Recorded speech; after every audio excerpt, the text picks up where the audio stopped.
We're back, people. Hello. Episode 8. 8. Oh my God. Is it 8? 9? Yeah, it's 8. No, it's 8. Yeah, episode 8. So, welcome back to... The Gray.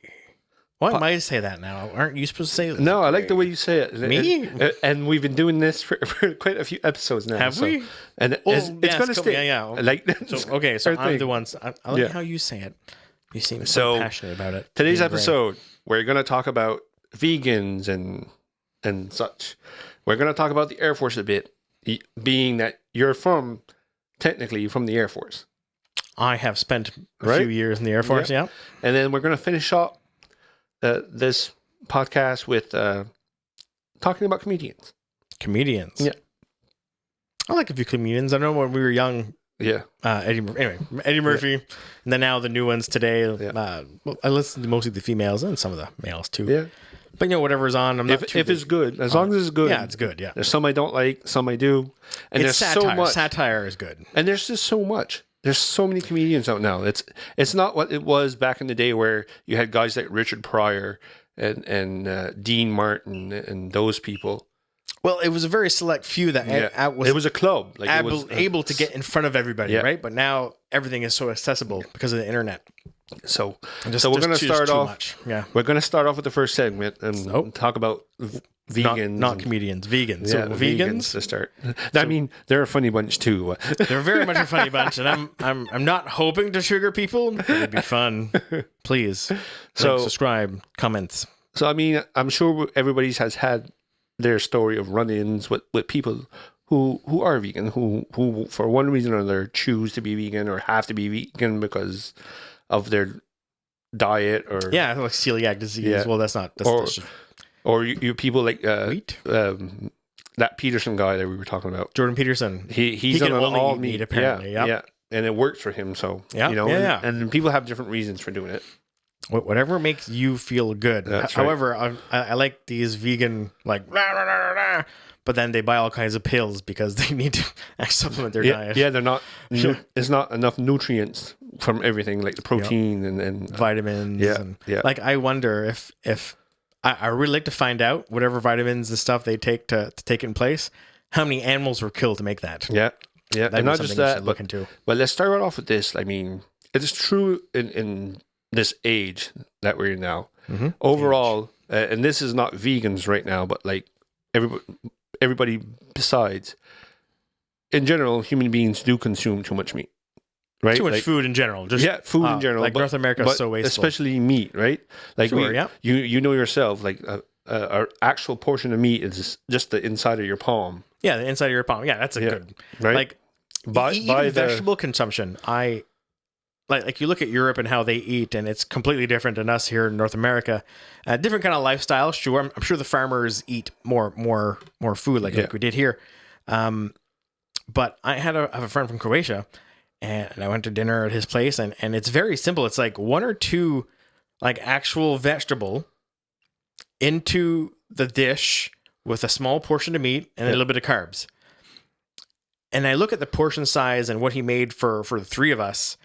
And to compare it to what North America growing up, like in North America, and I mean not North America restaurants and fast foods, but I just mean what we put on our plates at home, right? I don't know if it's because look, we have food, like it's so abundant, we are like amazing, but the difference in like because my of quantity was blew my mind, and even when I cook myself and whatnot, I eat way too much, like because I want to, it's good, tastes good, but something interestingly, like cost-wise, although there's this illusion of if I'm paying this much, I better have a lot of food as opposed to having a proper meal. Yeah. But like the $5 Hungry Man, which is not overly excessive, no, healthy of the stuff like processed food, really. Yeah. But if I eat just a Hungry Man 2-3 times a day, like for the meals, I do not feel bloated. I don't feel lethargic. Like I'm not falling asleep. Yeah. It's at night, I am not hungry. I don't want to go grab food. It's a perfect amount of calories / whatever nutrients is there, and I don't eat the brownie there, like the garbage brownie, the dessert. I'm like, but it's the garbage brownie. It's gross. Yeah, absolutely. But that meal and that amount of actual sustenance, which is one vegetable, that was like corn typically from what I've seen. Yeah. You got potatoes. Yeah, Maybe and the chicken, and your chicken, or whatever, the meat. It's perfect. It was like, and that 3 times a day, I was like, oh, because it happened a couple of days that was busy and stuff, and it's like, man, I feel great. So now going back to the vegan aspect of this conversation. Yes, my bad. Mm-hmm. No, it was all good. So now, that being said, portions, whatever, and now let's talk about the vegan aspect and these people who choose for one reason or another to be vegan, to kill plants, kill another living organism. Yeah, right. And making those, being, let's say, holier than thou about it. Like they're better than us because we eat meat and stuff like that. Yeah, that crusade they have. Well, in person, I haven't. Well, I probably blocked them out of my memory / I don't talk to them, but I don't think I myself have come into one of these Cape Crusaders. One. In British Columbia. Nice. Yep. And just the disdain looking at us because we were eating, and I mean, it wasn't even big portions of meat, but like we were eating spaghetti at the time. And really, this has nothing to do with meat. That's mostly sugar. That's mostly sugar. Mm-hmm. Absolutely. So, I mean, they have to understand, right? You made the choice for yourself to be vegan, which is fine. Sure, yeah. But don't push your views on other people, right? If you choose to be vegan, it should be your choice. Yeah, absolutely. But don't try to shame me into some. Again, the people who are normal, I think I mentioned this in the last episode, we are shamed for just existing. Yeah.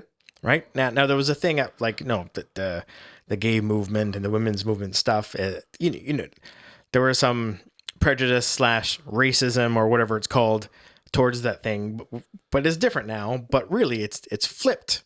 Yeah, a lot. Huge. A lot, yeah. But the problem is, it's acceptable. It's not acceptable, but somehow it has become acceptable. Yeah. The mental health talk we're having. Yeah. Mm-hmm. The bullying and stuff like that. Like, it's a form of bullying. They're bullying other people. Hugely bullying. Absolutely. And for them to take that right, and then, they go on about everything we kill and stuff like that. But I mean, look, for you to have your tofu and this and that. Tofu, almonds, and then to fly it across the world. So the gas you're using, the carbohydrates, but the emissions, the pollution you're putting in the air just to truck it everywhere. But I mean, these things are grown in fields and stuff too. Yeah. So that means for your stock. So building new crops because there's a new fad for whatever food. And for their stock to grow, there's rabbits, there's mice, whatever living gophers, in that soil. Yeah. Worms. So you're killing everything. Bugs, ants. You're destroying. And then it's not like it's like my property here where I have like a 200 feet. Is it 200 feet? I don't know. Well, let's say 80 to 100 feet long and 40 feet wide. Like, and then that's like on my property and stuff. But then when you're doing this commercial farming, supply demand farming to feed all these people, you're destroying ecosystems. Yeah, for sure. Life, trees, plants, snakes, everything. The land, you're like even here, like across the street, essentially, it's all swamp.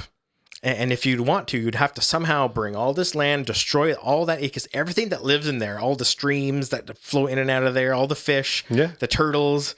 Like, you're destroying ridiculous amounts of area of life. Just so you can have tofu. / almonds and then, whatever else. And then they have the audacity to shame you or me or whoever it is because we might enjoy a hamburger or a steak or bacon. Or, and I don't know if we were talking about this one of the other episodes, but people have forgotten where we come from. Like, my parent, it's one thing these days how we could just go to the grocery store, get food. But my parents, if they didn't hunt, if they didn't grow their own vegetables, they starved. Or farmed their own animals. Exactly. That's what I mean. Like, or the trade between neighbors and stuff. Like, I'll raise chickens, you raise the cows, and we'll share. Yeah. And what half these people also don't understand, and part of the whole, like, the logistics of traveling and moving and the food and everything, is in winter, in real life winter, not this. And then half our food is flown from everywhere else and not from Canada. Yeah. Like, this is almost bad to me. Yeah. But what the hell do you think you're going to eat in winter? Yeah. Meat. Yeah. Like, and then you have these rabbits. Rabbits are so good. These young people, these teenagers, stuff like that, and they see, you know, a celebrity or something like that, or social media. They see on social media how like vegans, and then they think, well, I should be vegan. Like, it becomes a fad. It becomes a fad, right? Like right now, vegans are really in. And the censorship of anything that's not whatever they want. The masses. And then it's not even. And this is the thing. It's not the masses that believe this stuff. It's a very small portion of our society, and it's ridiculous how that ideology is being pushed to the detriment and shameful and the betterment of everybody else who's not on that team. For sure, it's ridiculous. So that's pretty much it for that one for right now. Really? Yeah. We have a minute left. But that's good. No, but we want to give these people a chance to give them their thoughts. Comment. We want to hear from you. Share. Tell us what you think, what your opinions are. Hit the bell. Yeah. Link, subscribe. Do your thing, Carl. Come on. I don't know what I need to watch more YouTube to figure out what it actually is. I'm terrible. I'm a terrible host. Interact with us. Tell us what you think about any of these subjects. Your comments, how you grew up. Yeah. And what you think. It's fine. Yeah. Right? And no opinion, like, we don't care if you're vegan commenting. Tell us what you think. And the next thing is having real food. Like, honestly, when you grow your own vegetables, at least from my land, it doesn't compare. The food that you get at stores, it's not the same. You're like, oh, it's a good carrot. But think about it. Come to my house. I'll show you what a good carrot is. But think about it. If you ship something from, let's say, Chile. Yeah, you can't pick it when it's ripe. By the time it gets here, it's sat in a container for God knows how long. Yeah, a week, 2 weeks. Right? Then it sits in a warehouse for a certain point. Then they truck it out, and then actually put it into the grocery stores. Yeah. And we take it home, and by then it's like 3 weeks old or 4 weeks old. Yeah. Right? And then we take it home, and it's spoiled in no time. However, I would tell you that my carrots grown in my garden, held in the basement in a sandbox all winter long. Yeah. So... All right, so let's move on to the next subject. We're going to talk about the Air Force. Oh, no. All right? We're going to talk about warfare a bit. Like, we had a brief conversation previously. I get angry sometimes. Fucking Putin. So, you know, like, as time changes, the way they do things like that changes. whole Putin thing. It's like, Putin, just stop, go home, and everything will be fine. Yeah. Like, it's ridiculous. So, I mean, you know, now that we're not in the 1980s anymore, and then not everything is done by planes and stuff. They use drones a lot more and stuff like that.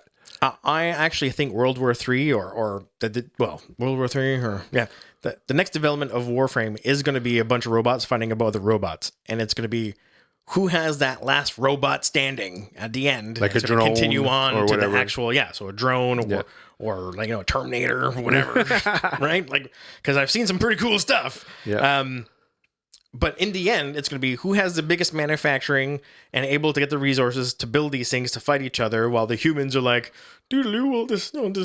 Nobody cares. Nobody is dying. So it makes almost a pointless, except you're wasting all your money, all your resources on the material that can actually go to something useful. And then in the end, you have this big pile of fucking junk and machines and robots and chips and a big pile. And then whoever has one extra will keep going and then win, right? And then, but like, also what happens with this stuff, with like manufacture all these robots and stuff like that. So you initially train all these people, these pilots for different things, helicopters, airplanes. Eventually, at some point, so now we're talking about aviation specifically. Sure. And at some point, these people's jobs that they were trained for get obsolete. Oh yeah, like actual pilots and navigators. Right? So they get obsolete. Like the ones actually, like the operators in the planes doing the jobs. In your own experience, you've dealt with some of that. Like I've noticed, So I don't know the extent of it at which platforms and whatnot, because we still have Canada, much older platforms. But as we get new technology, so new systems and new airplanes, some of these people's jobs become obsolete, right? The computer does it. Yeah. Or the pilot can actually take on that burden. Yeah. And I mean, just the simple fact, if they're creating drones don't need pilots in them. You don't need a team of 6 people on a plane, right? One person can do it in front of a computer, looking at everything and not worried about So that's like 5 other people that don't have jobs. Anymore. I've seen it. It's a thing. Right. And then what do you do with these people? You try to put them in places that they're not qualified for, like in an mentally office, ready, like physically ready. Like, you know, and if you have people like, let's be honest, to do that type of work, like pilots and stuff, it's stressful, man. Not just stressful, but there has to be an ego thing about it, right? Huge. Because not just every regular Joe is going to want to fly a plane, and because if you really sit there and think about, okay, am I going to get bombed? Am I going to die? Yeah, right. Shot, no missile, right? But guns. But yeah, you're right, because even you think about pilots being cocky and a bunch of assholes. Now, I have my disdain for pilots, but also for fun. Yeah. But there's some truth to the stereotypes. But at the same time, when I think about what they have to do, like in the battlefield and in warfare, you cannot second guess yourself. Yeah. The moment, and because I've experienced this myself, like doing drills and basic and stuff with like, doing soldiering stuff. As soon as you think that you can fail, or you're like, ooh, no, I'm not going to go there. And you second guess what your actually intent or what you're going to do. In that moment, that's when you die. Yeah. Right? So it's second guessing. Yeah. Yeah. Sure. And they can't, because especially if pilots, oh, dude, it's stressful. It's like the work, the amount of situational awareness and of actually what's physically actually happening around you, but then your instruments and your tactics and their buttons and turning things on, and it's really it's a high stress load or workload on one person for sure. And then also like in an office setting, I mean, you get these people, they're not trained for that stuff. Yeah, right?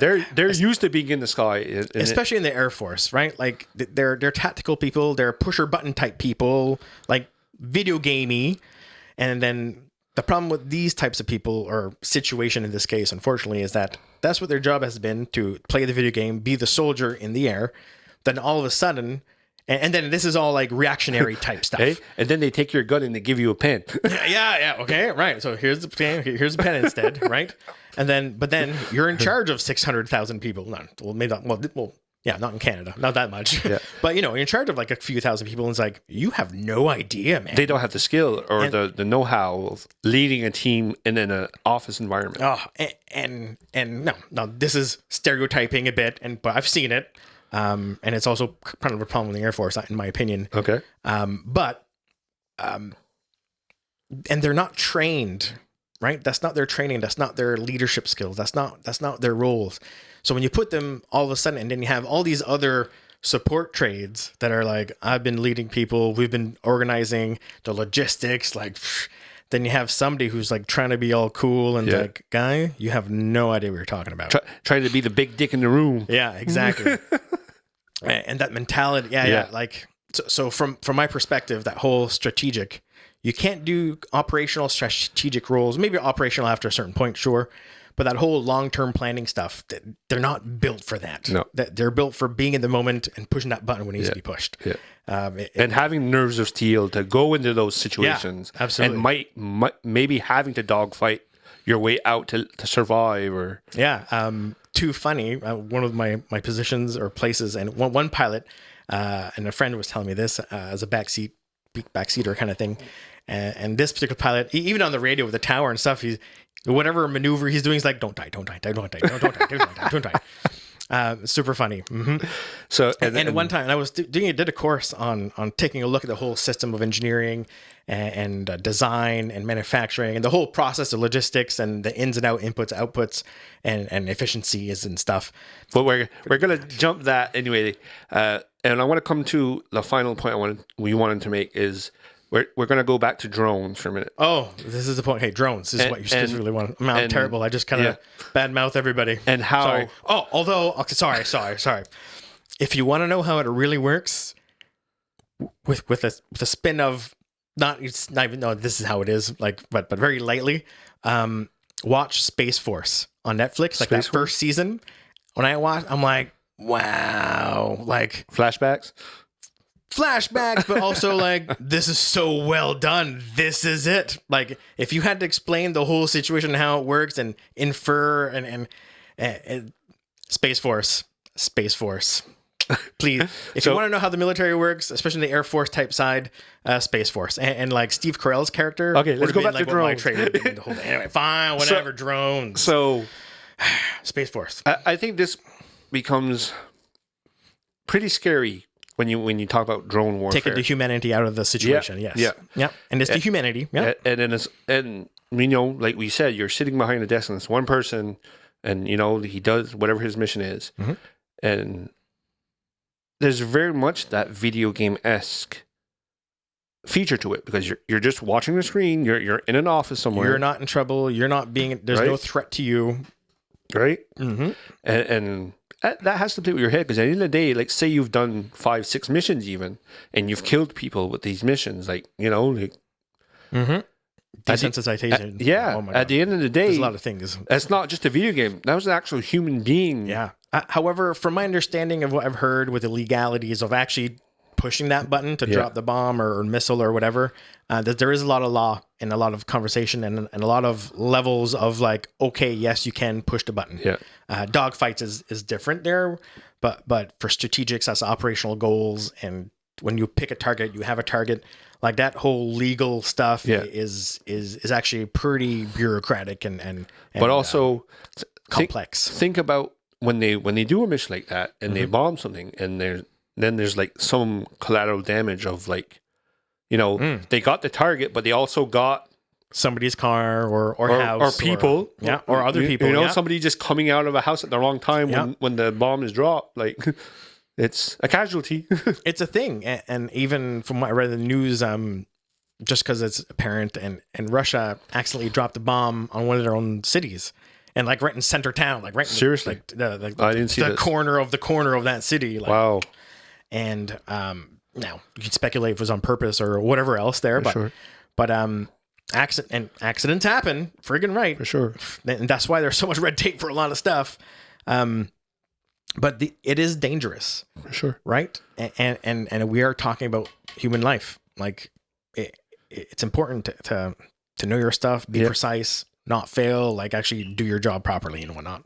So was that what you wanted to say? Yeah, I don't know. That was a pretty good segment. I went off there, I think. No, pretty good. And we're gonna jump into our last one, which is comedians. Comedians. We're gonna. Why can you go to war and killing people and then go to comedians? Because it's different. I think Jimmy Carr could do that. I'm pretty sure. Yeah, he probably could. Yeah, which is pretty good for a comedian, right? And I wonder if to me, I'm not like. I don't have. Well, like, if you're Jimmy Carr, want to come hang out, sure, but I'm not going to go out of my way to meet him. But I really want to know how scripted or of the act is that laugh that he has. Yeah. So I need to watch Sesame Street. The count would be awesome. Tell me some of your go-to comedians. Who would some be? I really like the Bert Kreischer's like Machine Story, and I generally like him. Me too. Is it Puffy? Like the Fluffy? Fluffy, yeah, Fluffy. Gabriel Iglesias. Gabriel Iglesias, exactly. Eliza Ishler. Yeah, she's funny. The one that's always with Conan, and she's single, and you know, just like honest about it. It's what I like her a lot. Conan, I don't know. Super skinny, tall, blonde, like our age now. I'm pretty sure. Okay. Yeah, I don't know, but Lily, not Lily, but she's cool. Taylor Tomlinson is what her name is. She's cool. Yeah, coming from a Christian background. Okay. Yeah, I watch mostly female comedians these days. Not because of anything else, but yeah, it's different. And I think for comedians, for me, well, from my culture, how we grew up here, the option of going to see a band or a comedian or something wasn't really on the plate. No, it wasn't. And even if there was somebody cool or you heard of, you want to go see, like my parents, there's no way we could afford to go to Montreal or Halifax or whatever to go and see them. So it wasn't a thing I looked for or aspire to go attend. But I have seen a couple of shows, especially local comedians, which was fun, and some like Muslim. It wasn't in Vancouver. I'm like, dude, you can't say that. But he was Muslim and making fun of him and Jewish and things, and they were making fun of themselves. But it's like, I don't know. And it was funny. But I'm like, am I allowed to laugh at? I don't know. In the last 15 years too, though, like Moncton has has brought quite a few. Yeah, I think it started with the Rolling Stones, right? When they were here. Oh, that was such a great show. They've had Russell Peters here in Moncton. Oh, he would be good. Jeff Dunham's been here in Moncton. What? With the puppets? No. Yeah. I like the Dead Terrorist. Yeah. Aquaman was awesome. And unfortunately, with the whole Internet of Things, you start watching their shows. Especially the bits, right? The bits, right? But then after a while, you kind of see them all.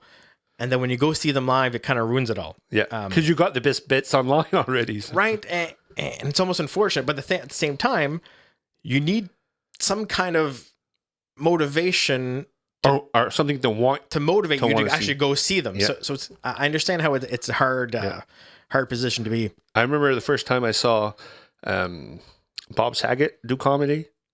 Like live? No, like on TV, on TV or something. I was like you mean Danny Tanner from Full House. Yeah, right, yeah. Yes. Mm-hmm, I was like, what? That's coming out of his mouth? Like, are you serious? Right? Like in the movie Friday, like he was caught for cocaine or something. Yeah, I couldn't believe how crude he was. Like, what? That's Danny Tanner. He's not supposed to talk like that. He's a father, man. Like, that's not okay. And I mean, compare comedy like today to back in the 80s, like with like Eddie Murphy, Delirious, which was awesome, right? Hilarious. And the boundaries he pushed back then, which were not boundaries, really. No, but I mean, they were making fun of stereotypes. Yeah, and things. But still, some of it was offensive. Like you wouldn't say now, like half the things, but then we're old school and have self-esteem, so it doesn't bother us. No. Like, and we know at the end of the day they're jokes. It's a comedy. Yeah, exactly. Right? He's not when he's saying that something about smacking a woman around. He's not actually smacking a woman around. And it's a satire with stereotypes and things. That's right. And I mean, I remember like when we used to listen to Jeff Foxworthy. Yeah, it might be a ragtag. Yeah, that stuff was great. Oh my dude. Right. And the problem, part of the next problem, or the issue with today's type of stuff. Today, all the rednecks would all be offended about what Jeff Foxworthy was talking about rednecks. Yeah. But in his day, we're all, yeah, man, that's true. and laugh and drink another beer. Right? Exactly. And then for us, I remember we had some Kids in the Hall. That was those that bits was were a funny, step over there, right? That was funny, man. Yeah, and now I was too young to get it. I thought it was crude. Okay. Even growing up here with how people talk, I'm like, that's not okay. But then that was real life, kind of stuff. It's one thing to behave / think and act a certain way in real life that is very questionable. But when you're doing it it's a comedy, it's a joke. Yeah. It's to make fun of that kind of situation. That's right. And recognizing, for the sake of argument, that is actually a real situation as well, right? Yeah. Like it's a thing. And like Russell Peters, like when he does that impression of his dad, somebody gonna get hurt real bad. Okay, you got me. I'm losing it right now. Because my dad beat me up. Well, not beat me up. I got smacked around a bit. Have you ever heard Joe Coy's bit about his mother? Who's Joe Coy? He's a Filipino. He's bald-headed. He's got this great bit about his mom and Vicks Vapor Rub. It's fucking great. It's fucking great. Like, it's excellent. Funny. And my dad used that all the time or something like it. Guys like Jimmy O Yang. No? I try to stay away from social media and the internet and stuff.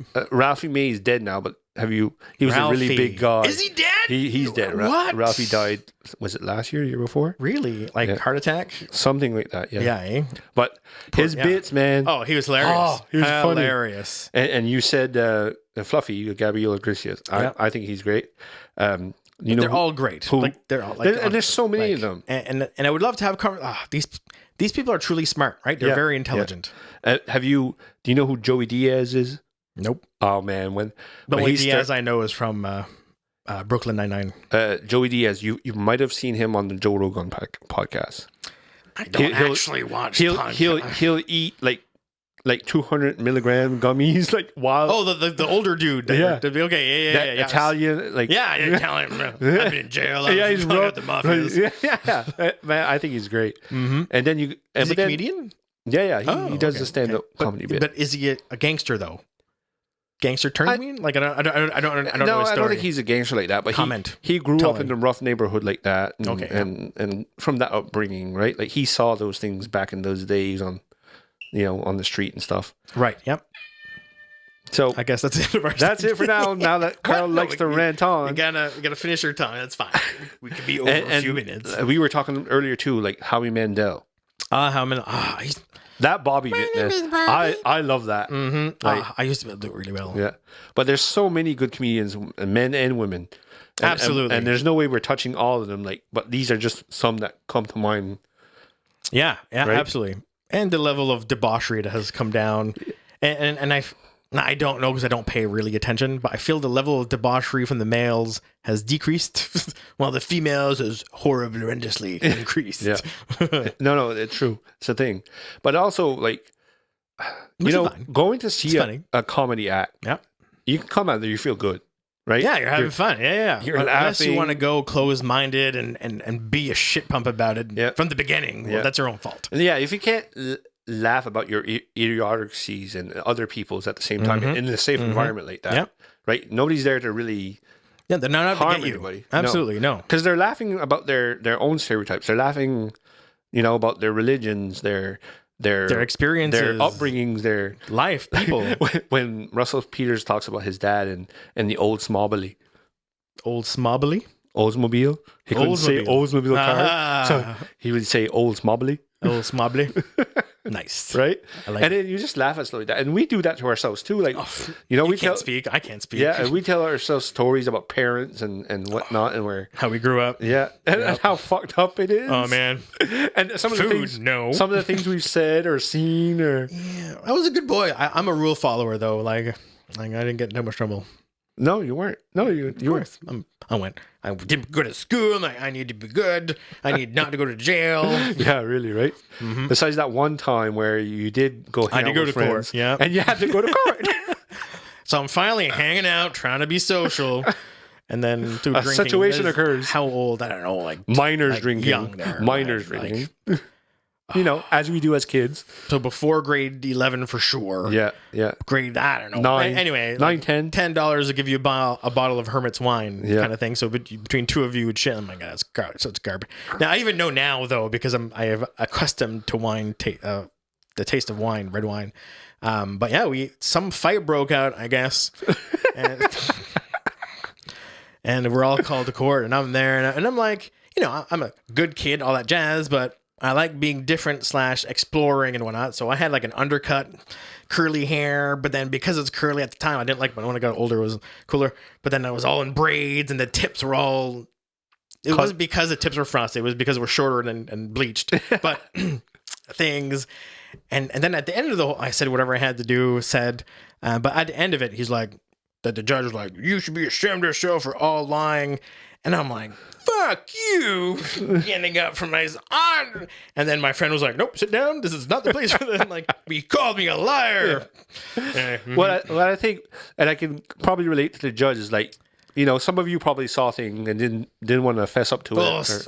Sure. I'm not saying everybody did, but definitely everybody. If everybody says we didn't see nothing, and there's like 10 of you, no, somebody saw something. You're just not fessing up to it. But I and Mike, I didn't see or pay attention to anybody else's testimony or whatever. Exactly. So that's it for today's episode, people. Again, link, share, subscribe, love us, comment, please. Let's start a discussion on anything. If there's anybody that actually knows how YouTube works and doing the shorts and all this stuff, please let me know. Let us know. We do have an Instagram account. An Instagram. What's it called? How do you search? The Gray? Is it just The Gray on Instagram? The Gray 011. 011. Is there like underscores or anything? Like an @ whatever? Like a hashtag? No, it's just the _ Gray 011. Okay, the _ Gray 011. We should probably put hashtags at things. We need to do some research. Yeah, but also there's a link on there, a Linktree link that'll lead you right over to the YouTube page. Oh yeah, direct episode per episode. Yeah, so and also I apologize because I have not done any of the research and article writings or that I've said I've been doing. I want to do them. Have not done a thing. No research has happened. And also, I remember one of the discussions we had with the Nimbus School, recording and arts and recording and media in Vancouver. Jack Richardson's studio was not called Cloud9, but that's kind of what it's Nimbus 9. Yeah. And the school was named after that studio. I'm sorry. I just want to clarify. I don't like being a liar. Yeah. So That's it for this episode. Thank you, everybody. Thanks for tuning in with us. Till next time.